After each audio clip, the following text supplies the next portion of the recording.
जयपुर में कल रात से बारिश अभी देखा जाए तो इस मौसम की ये पहली ही एक बारिश हुई है।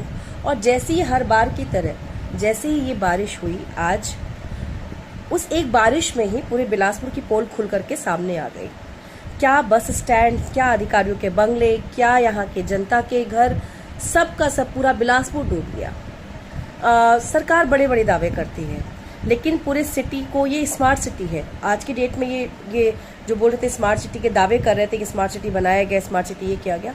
स्मार्ट सिटी की हालत देख लीजिए कि सड़क जो मेन हाईवे जैसी जगह है, मेन रोड जैसी जगह है, वो भी पानी के अंदर डूब चुकी थी। ना जाने कितनी गाड़ियों को नुकसान हुआ होगा, ना जाने कितने हमारे जानने वालों की। आज हम लोगों ने कुछ मीटिंग्स की थी, उन मीटिंग्स जब हम गए तो हम देख रहे थे कि किस तरह से लोग बेचारे परेशान हो रहे हैं। और साफ साफ दिख रहा है कि जो बड़े बड़े दावे किए जाते हैं विकास के, वो सारे विकास के दावे निकल के आ गए, समझ में आ गए। जो विकास के पापा लोग बने घूमते हैं यहाँ पर कि हम विकास के पापा हैं, उन सारे विकास के पापा का जो है सारा पाप निकल के सड़कों पर साफ साफ दिखने लग जाता है कि इतने सालों में आप सिर्फ, और जब बोल दो तो सिर्फ अपने दलीलों को देना है, अपनी एक मुर्गी की टांग करनी है, सुनना है नहीं, समझना है नहीं, जनता की बात सिरे से खारिज करना है। और हम जैसे जब सवाल करें तो हमको बताते हैं राजनीति कर रहे हैं।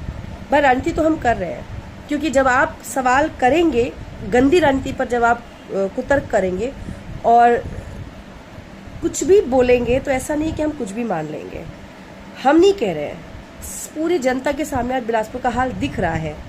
कभी बिलासपुर खोदापुर बनाया गया, कभी बिलासपुर चाकूपुर बनाया गया, आज बिलासपुर डूबापुर। हर बार की तरह एक बार फिर से पूरा बिलासपुर डूब चुका है। पूरे ड्रेनेज सिस्टम का जो हकीकत है वो निकल के आ गया। मतलब सामान्य लोगों के जो घर हैं वो घर पूरे डूब चुके हैं लोगों के।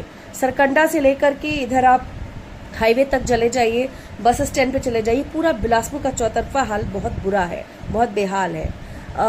अगर इसी तरीके 2 दिन और बारिश हो गई, तब सोचिए अभी आज एक बारिश में ये हाल है तो अभी 2 दिन अगर ये बारिश हो गई लगातार तो इस सिस्टम का, इस पूरे शहर का क्या होगा, ये आपके सामने है। तो एक बार फिर से सरकार की पोल खुली है, लेकिन मुझे लगता है कि ये जो समय आता है, जब ये बरसात आती है, जब प्रकृति अपना रूप दिखाती है और जब चीजें निकल के आ जाती हैं वापस, तब तो कम से कम आप अगली बार ये झूठे दावे मत करिए और सही नीयत के साथ एक सही डेवलपमेंट, एक जो सही मायने का जो एक्सपर्ट के साथ, सही मायने में ये जो सेटिंग बाजी वाले जो ठेकेदारों को आप ठेके देते हैं, अपनी फेवरेट कंपनियों को जो आप ठेके देते हैं, है ना, वो देना बंद करिए। जो काम कर सकता है, जो साइंटिफिक टेम्परामेंट से चीजों को ठीक तरीके से बिलासपुर को बना सकता है, सही कर सकता है, आप उनको बताइए।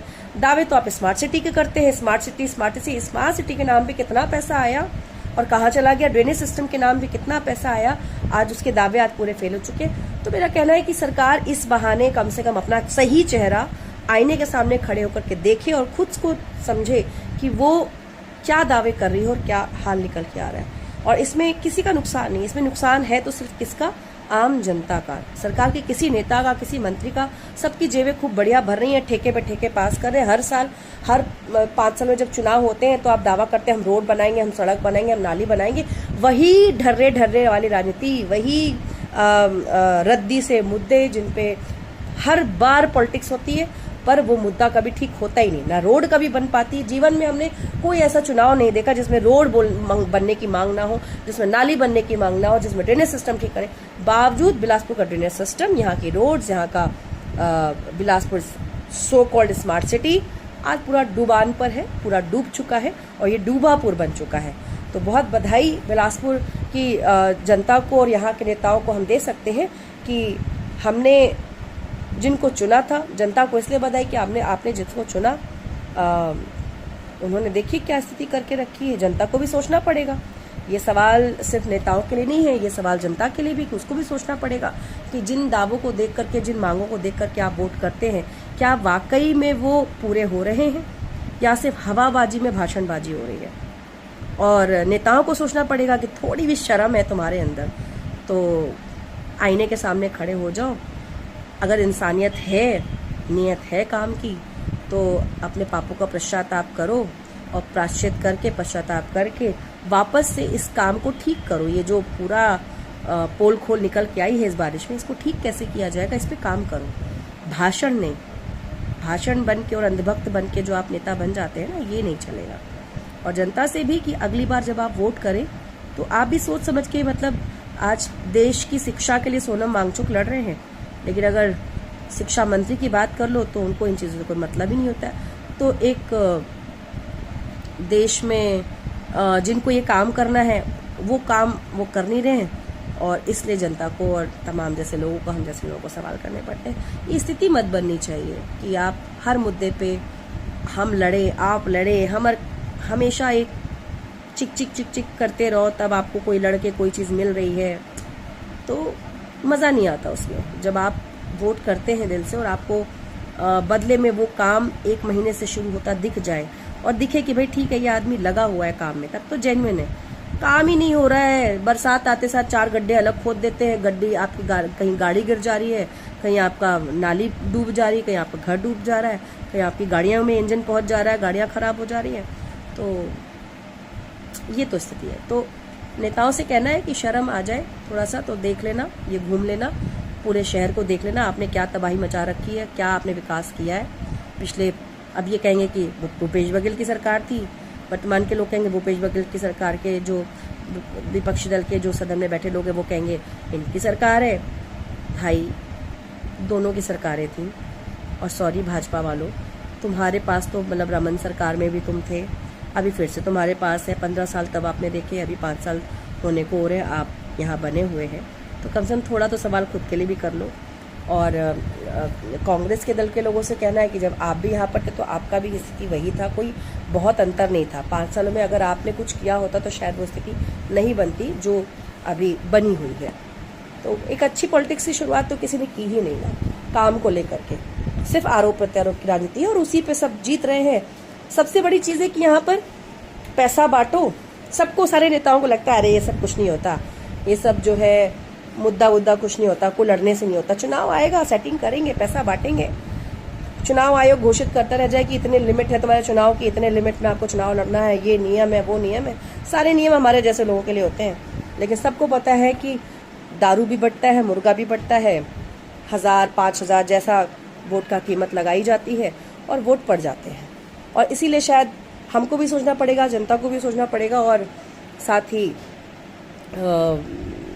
सबकी चिंता के विषय होने चाहिए कि जो पॉलिटिक्स जा रही है ठीक नहीं जा रही है, क्योंकि अंततः इसमें नुकसान जनता का और हमारा आपका है। तो पॉलिटिकल तरीके से सोचा जाए तो ये बहुत गंभीर बात है कि जिस तरह से चुनाव हो रहे हैं उसमें नेता जीत जाते हैं, उन्हें फ़र्क नहीं पड़ता वो काम करेंगे, उन्हें पता है तो जीत जाएंगे, जाति से, धर्म से, गंदी राजनीति से, पैसे से। उन्हें पता है कि उन्हें काम तो करना नहीं है। उन्हें कौन पूछने वाला है कि शिक्षा में कितना बजट लगा रहे हो, क्यों नहीं कर रहे हो, ये कोई सवाल करने वाला ही नहीं है, क्योंकि यहाँ तो जातीय धर्म पे आपको वैसे ही लड़ा करके वो जीत रहे हैं, तो क्यों काम करेंगे आपको। तो सवाल नेताओं से तो है ही, लेकिन साथ ही सवाल यहाँ की जनता से भी है कि आपको सुनना और समझना पड़ेगा कि आप किस तरीके के नेता चुनना चाहते हैं भविष्य के लिए।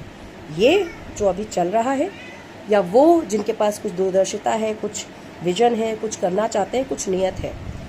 ये जो वादे करते हैं स्मार्ट सिटी को और बदले में ये खोदापुर, चाकूपुर और ये फिर अभी डूबापुर बना देते हैं, वो चाहिए, या फिर वो कि वो वाकई में ईमानदारी से काम करे और दिखे वो काम कि अगली बारिश आए तो इस तरीके की हालत ना हो बिलासपुर में, जो आज बिलासपुर की हालत हो रखी एक ही बारिश में। अभी तो बारिश पूरी तरह से हुई ही नहीं है, अभी तो अब तो आज से शुरुआत हुई है। जिस तरह से बारिश आज हुई है उसके बाद जो माहौल है, बहुत बुरी स्थिति है। आज घरों में पानी, बेचारे लोग, रेस्क्यू टीम जा करके उनको रेस्क्यू करके लोगों को कहाँ से लेके जा रही है, घरों में लोग रह नहीं पा रहे हैं, बहुत बुरी स्थिति है। तो सोचिए, सवाल है, और नेताओं के लिए भी, जनता के लिए भी फिर से कहूँगी।